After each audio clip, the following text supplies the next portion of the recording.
నిన్నయాల సుట్టాలు లేకుండా పెళ్లిలు జరుగుతున్నాయి కానీ ప్లాస్టిక్ వస్తువులు లేకుండా ఏ పెళ్లిలు ఏ పేరంటాలు ఏ దావతులు జరుగుతలేవు వల్ల ఫంక్షన్ హాల్ బయట పెట్టే ఫ్లెక్సీల కాడికెళ్ళి భోజనాలు చేసే ప్లేట్లు నీళ్లు తాగే గిలాసులు స్వీట్లు ఐస్ క్రీమ్లు తినే కప్పులు చెంచాలు డెకరేషన్ చేసే పూల కాడికెళ్ళి పిల్లగాడు నెత్తుల మీద పోసుకునే తలంబ్రాలల్లో కూడా ప్లాస్టిక్ పూసలే వాడబట్టిరి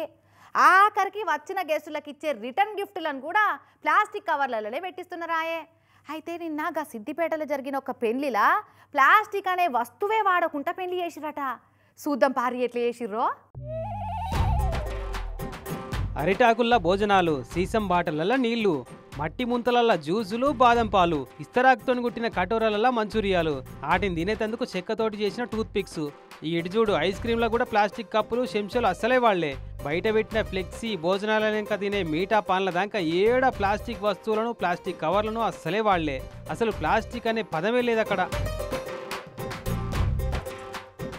సిద్దిపేట జిల్లా దుబ్బాక మండలం ధర్మారంలో ఉండేకి మధుసూదన్ రెడ్డి అన్న కొడుకు పెళ్లిని గిట్లా ప్లాస్టిక్ రహిత పెళ్లి లెక్క మార్చిండు డాక్టర్ చదివిన పెళ్లి పిల్లగాడు ప్లాస్టిక్ తోటి ఎంత డేంజర్ ఉంటుందో తెలుసుకున్నట్టుండు మొత్తం ప్లాస్టిక్ లేకుండా చేసుడు మన చేతుల్లో లేకున్నా కనీసం మన చేతుల్లో ఉన్నంత మటుకైనా చేద్దాం డాడీ అని అడిగిండట పెళ్లిలో ఇలాంటి ప్లాస్టిక్ వస్తువులు వాడకుండా చేద్దామని చెప్పి అనుకున్నప్పుడు చాలా మంది కూడా మమ్మల్ని అస్పెక్ట్ చేశారు చాలా మెచ్చుకున్నారు కానీ అందుకే ఇట్లా ప్లాస్టిక్ లేకుండా పెళ్లి చేసిరట జరంత ఖర్చు ఎక్కువైతే మాయే పని ఎక్కువైతే అయితే మాయ గాని ప్లాస్టిక్ లేని ఈ పెళ్లి కాన్సెప్ట్ అయితే అద్దరిందయ్యా అని వచ్చిన సుటపోళ్ళంతా మెచ్చుకున్నారట మస్తుందిలే ఐడియా అప్పుడప్పుడు అన్న అందరి కాన్సెప్ట్ ఫాలో అయితే బాగుండు కదా